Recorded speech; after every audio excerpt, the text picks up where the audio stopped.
When a detective says an alleged crime ring involving bags of cash and swapped out odometers is unlike anything he's ever seen before, that catches your attention. The extent of what it is, usually it's one person and they do it here and there, but the extent of this organized group doing as many vehicles as they were was brand new to us. In this case, vehicles being both purchased and then sold again via Facebook Marketplace, an alleged double scam by a group of men operating out of Minneapolis. They weren't local.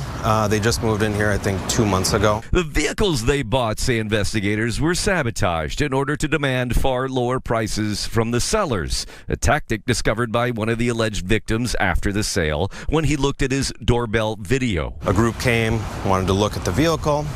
Two of the gentlemen distracted the seller while a third poured some oil in the radiator.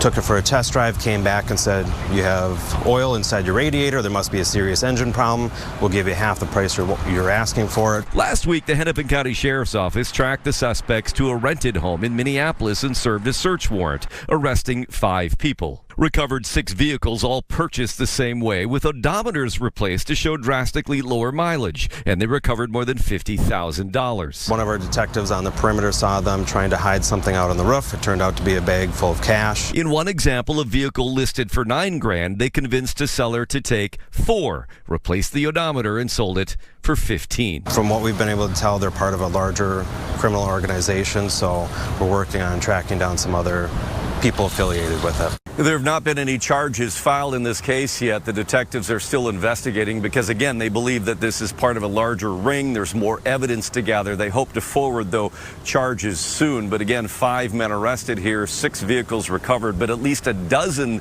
victims identified who sold their cars to them, and then more people they've identified who purchased cars from them as well.